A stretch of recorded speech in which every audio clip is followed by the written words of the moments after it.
What is up, guys? I'm back here in my new setting. I'm in the old garage, and feels good to be back. I got everything set up. Everything's back to back to normal, I guess. Just a new residence now, and excited to do some more reviews for you guys. So sorry about the long break.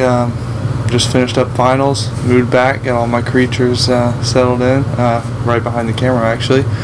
I'll show those guys in another video, but anyways, I just wanted to do a quick review here, guys.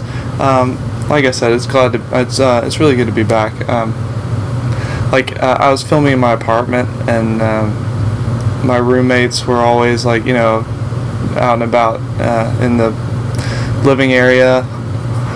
And I always, I didn't want to disturb them or anything, so I was kind of whispering almost in my reviews, so now I can kind of speak up and you guys can understand what I'm saying and all that. So anyways, I got a quick review for you guys today. It's a mech mod. It is the KeCig K100 Plus.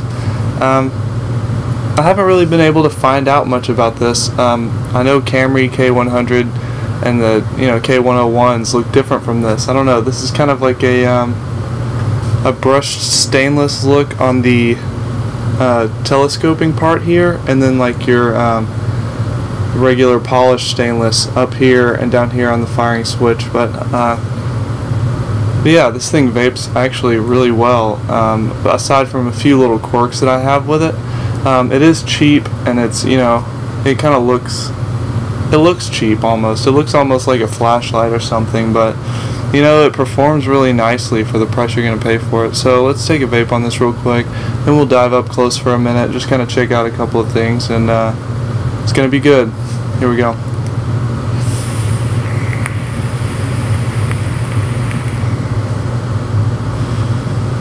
Alright guys, here we are up close with the KeCig K100 Plus. As you can see, it has the little, I guess, laser printed whatever logo at the top. So it's, I don't know if that's KeCig or KeCig or what it is, but you guys can see that. So like I said, we got a polished stainless and then a brushed stainless on this part. I've got this in 18500 mode right now. It does support 18650, 18350, 18500, 18400, anything with an 18 in front of it, it'll support it. We do have a reverse threaded locking ring here, which is a little bit loud, but the threads are just, I can completely lock it in one little flick. So really nice threads on there. It is kind of jingly a little bit in between, but once you get it there, it'll stick. And then you got a nice little grip on the bottom cap here to unscrew it.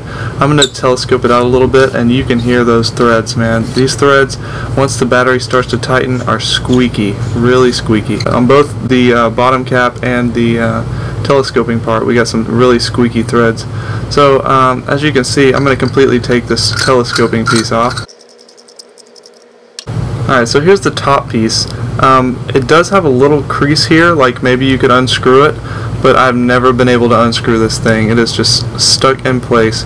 But you can see down in there, it does have your standard silver plated contact. I do not think that this is a floating 510 connection. It is not. It's not a floating 510 connection. So if you have a gap up here with your device, if you don't have a adjustable atomizer pin, then it is going to have a gap up here. But not a huge deal for me. I'm not really that picky about stuff like that. But if you're the type of person that gets picky about stuff like that, then maybe this isn't the device for you.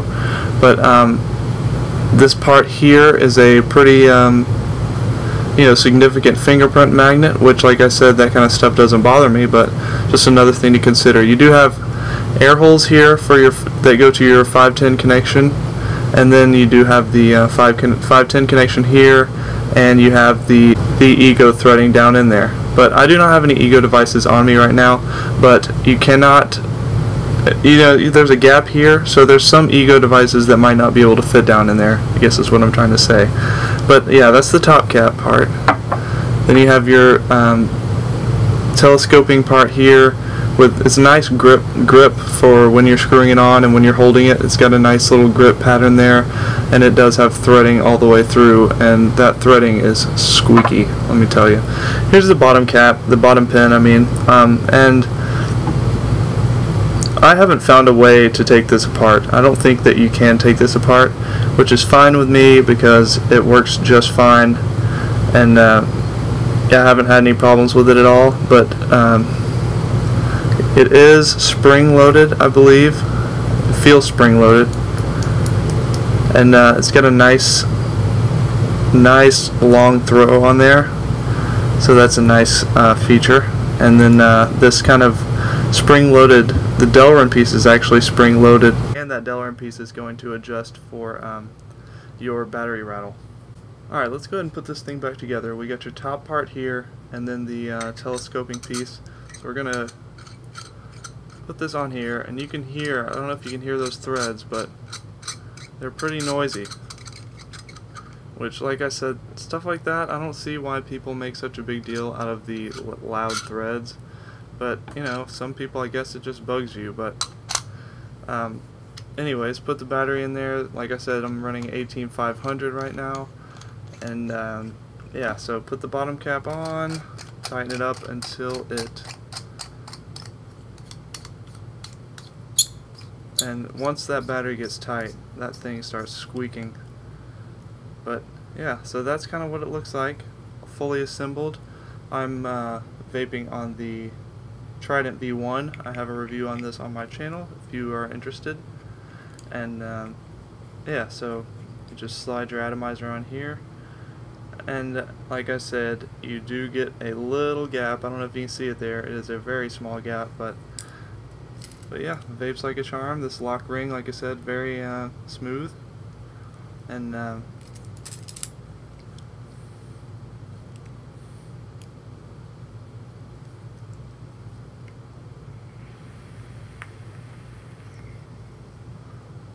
vapes like a charm, I'm telling you.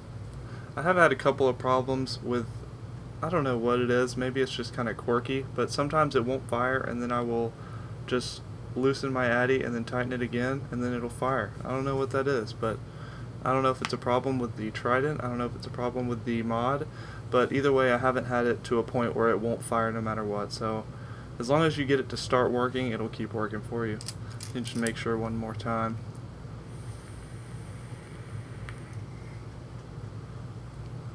Yeah, it's firing just fine. So this is the KeCig K100 Plus.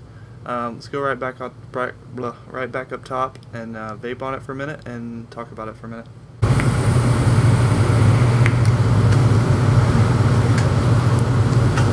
Yeah guys, so the KeCig K100 Plus, I don't know, like I said, if it's a Kamry K100 clone or something, but I did get it at Nashville Vapor, which is you know, a well-known vendor in the southeast, and yeah, so I mean, it works like a charm. It vapes pretty much perfectly. I haven't had any problems with it, like I said, other than what I mentioned in the close-ups. How much was this? It was about $55 at Nashville Vapor. I'm sure they sell it on their website. If not, they'll sell the Kamry K100s, K101s, but basically the same thing. So if you guys are interested, I highly recommend it for a telescoping, you know, regular price. You get what you pay for, guys. So yeah, so that's the KeCig K100 Plus. I do have a friend joining me for the next review on Wednesday, so be looking for that. I'll probably be posting it on Thursday. But yeah, so a lot of stuff to be looking forward to. In my last video I showed you some reviews that are coming up, so those are definitely coming up real soon. So I'll see you guys in the next review.